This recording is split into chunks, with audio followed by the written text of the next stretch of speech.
नमस्कारम सद्गुरु। पहला सवाल रितिका ने भेजा है। सद्गुरु, वो कहाँ से हैं? वो बंगलुरु से हैं। हम्म।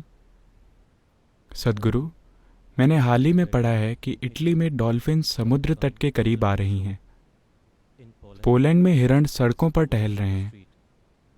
चीन और कई दूसरे देशों में प्रदूषण का स्तर कम हो गया है।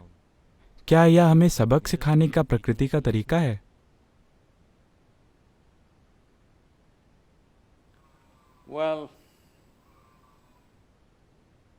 हमें ह्यूमन बीइंग्स कहा जाता है। इस ग्रह के किसी भी दूसरे प्राणी को बीइंग नहीं कहा जाता। हम ह्यूमन बीइंग्स हैं, यानी कि मूलभूत क्वालिफिकेशन ये है कि हम जानते हैं कि हाउ टू बी। अफसोस कि मानवता इसे गलत साबित करने की पूरी कोशिश कर रही है। मैं इस बात को कई कई तरीकों से कहता रहा हूं। अगर हम जागरूकता के साथ चीजों को सही तरीके से करना नहीं सीखते तो प्रकृति हमें बहुत ही क्रूर तरीके से सबक सिखाएगी। इन सब में सबसे महत्वपूर्ण चीज है जनसंख्या।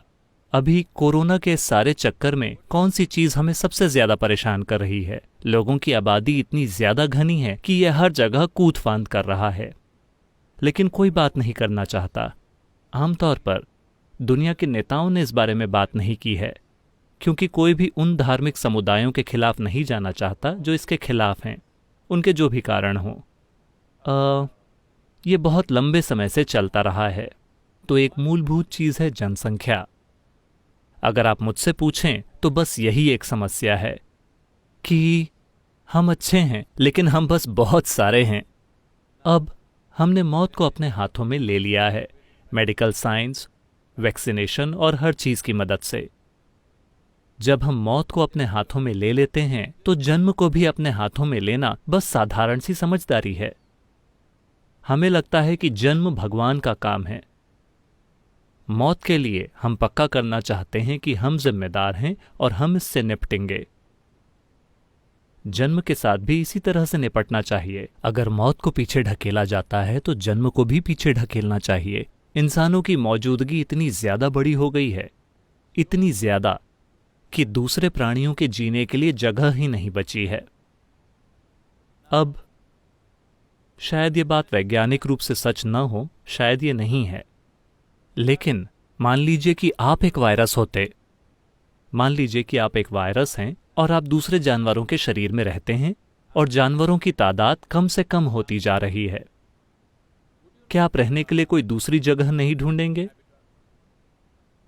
शायद वायरस ने यही किया है, क्योंकि पर्याप्त जानवर मौजूद नहीं हैं। एक बात तो यह है कि जंगल में रहने वाले जानवरों की तादाद एक बहुत ही दुखद तरीके से कम हुई है। दूसरी बात यह है कि हर दिन जानवरों को मारा जाता है। साल भर में हम खाने के लिए 70 अरब जानवरों की हत्या करते हैं। 7 अरब लोग दुनिया भर में 70 अरब जानवरों की हत्या कर रहे हैं। मुझे यकीन है कि हम उतना खा नहीं रहे हैं, लेकिन हम इतनी ही बेहूदगी के साथ जी रहे हैं। अगर जानवरों के शरीर कम हो रहे हैं तो शायद वायरस इंसानों के शरीर में जीने के लिए खुद में बदलाव ला रहा है। मैं विज्ञान की बातें नहीं कह रहा, ये बस सरल सा लॉजिक है। अगर आप एक वायरस होते तो क्या आप ऐसा नहीं करते? निश्चित रूप से आप करते, क्योंकि अगर आपके रहने के ठिकाने गायब हो रहे हैं तो आप नए ठिकाने खोजना चाहेंगे, जिंदा रहने के लिए नई जगहें। तो एक तरह से वायरस यही कर रहा है, लेकिन अभी इन चीजों की बातें करने का समय नहीं है। अभी ये कहने का समय नहीं है कि तुमने ये किया इसीलिए तुम्हारे साथ ऐसा हो रहा है, तुम इसी के लायक हो। नहीं, अभी इन बातों का समय नहीं है। अभी समय है समझदारी भरे काम का। अगर लोगों को इन्फेक्शन लग गया है और वो पीड़ा में है तो उन्हें आपकी करुणा और आपके ध्यान की जरूरत है। ये इन चीजों की बातें करने का समय नहीं है, लेकिन लंबे समय में हमें इन चीजों के बारे में सोचना चाहिए कि अगर हम इस ग्रह पर हर दूसरे प्राणी के जिंदा रहने के लिए जगह नहीं बनाते, फिर आप देखेंगे कि हम भी जिंदा नहीं रह पाएंगे, क्योंकि हमारा जीवन बाकी के सारे प्राणियों से अलग नहीं है, खासकर माइक्रो ऑर्गेनिजम्स से। वे भी हमारे जीवन का एक हिस्सा हैं। आप अपने रिश्तेदारों और दोस्तों के बिना भी जी सकते हैं, लेकिन आप माइक्रो ऑर्गेनिजम्स के बिना नहीं जी सकते। वे कई सारी चीजें कर रहे हैं। शायद ऐसा हो जाए कि समय के साथ साथ ये वाला वायरस भी हमारा मददगार बन जाए। क्योंकि ये जीवाणु और विषाणु ऐसे ही काम करते हैं।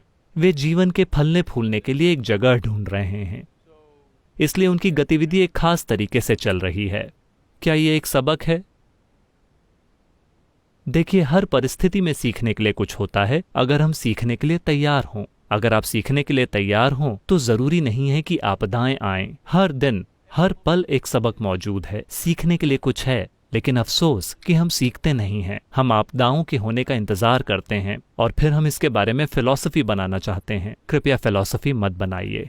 कृपया ये कहते हुए मत फिरिए कि हमें ये मिला है और आप वास्तव में इसी के लायक हैं। जिन लोगों ने ये किया है वो इसी के लायक हैं। इस बकवास को छोड़ दीजिए, ये हमें कहीं नहीं पहुंचाने वाली। अभी महत्वपूर्ण बात यह है कि कैसे वायरस आगे ना बढ़े। महत्वपूर्ण बात यह है कि आप इसके वाहक ना बने, आप इन्फेक्टेड ना हो जाएं। ये पक्का करें कि कोई दूसरा भी इन्फेक्टेड ना हो। अभी आसान सी चीज है दूरी बनाकर रखना, हर चीज से दूरी। ये अकेले होने का समय है, ये भीतर की ओर मुड़ने का समय है। मैं लंबे समय से आपको अध्यात्म की दिशा में ले जाने की कोशिश करता रहा हूं। ऐसा लगता है कि आपके लिए एक वायरस की जरूरत थी।